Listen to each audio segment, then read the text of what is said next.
এ জগতে সার্থক হয়েছে তারা, অতীতকে ভুলে ঘুরে দাঁড়িয়েছে যারা। যন্ত্রণার সীমা ছাড়িয়ে গেলে মানুষ কান্না বন্ধ করে নীরব হয়ে যায়। শব্দের পরিবর্তন হয় না, পরিবর্তন হয় বাক্যের। মানুষের পরিবর্তন হয় না, পরিবর্তন হয় আচার ব্যবহারের। জীবনে কেউ চিরকাল পাশে থাকে না। স্বার্থ ফুরিয়ে গেলে তোমার মূল্য ফলবিহীন ওই গাছের মতোই। তোমার বলা পরিকল্পনাগুলো শুনে মনে হয়েছিল ভাগ্যক্রমে বুঝি একজন সঠিক মানুষ পেয়েছি, কিন্তু সময়ের ন্যায় বুঝতে পারি সবই ছিল ছলনার মিষ্টি ভাষা। ভুল মানুষের জন্য অপেক্ষা করে সময়গুলো বরবাদ করো না। জীবনের প্রতিটা সময় মহামূল্যবান। যদি দেহে শক্তি থাকতে কাজে না লাগাও, অন্যথায় দুঃখ তোমার ছায়া হবে। আমি অভিমান করি, তুমি অভিমান ভাঙাও বলে।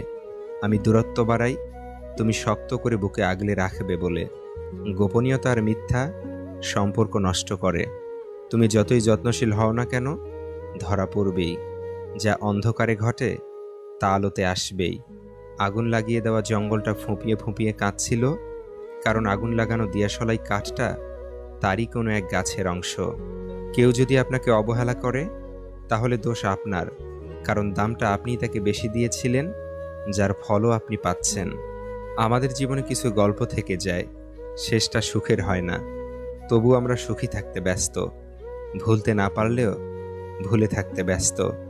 সবাই ঘুমিয়ে যায় সুন্দর সকালের আশায়, কিন্তু কেউ একবারও ভাবে না যে আজ যাকে কষ্ট দিলাম সে কি ঘুমিয়েছে। নির্বোধকে চেনা যায় তার বক্তব্য থেকে, আর জ্ঞানী লোককে চেনা যায় তার নীরবতা থেকে। কঠিন সময় সর্বদা অসাধারণ কিছুর পথ প্রদর্শন করে। অনেক চেনা মানুষের অচেনা রূপ দেখলাম। খারাপ সময় ঠিকই একদিন শেষ হবে, কিন্তু বহুরূপী মানুষগুলোর ব্যবহার মনে গেঁথে থাকবে আজীবন। তুমি ছেড়ে চলে যাওয়ার জন্য কষ্ট হয় না, এতটা পথ একসাথে হেঁটেও তোমাকে চিনতে পারিনি বলে আমার কষ্ট হয়। প্রেমে পড়লেই বুঝতে পারবেন আপনি মানুষ হিসেবে কতটা বেহায়া। ভালোবাসতে যোগ্যতা লাগে না, লাগে পরিষ্কার একটা মন, বিশ্বাস আর সম্মান। মনটা যদি দেখাই যেত আয়না জুড়ে গোটা, রূপের পাশে দেখত সবাই নোংরা চরিত্রটা। গুণ দেখে আর যাচ্ছি কজন, রূপের স্রোতে ভাসি। তাই তো এখন সম্পর্কেতে বিচ্ছেদটাই বেশি।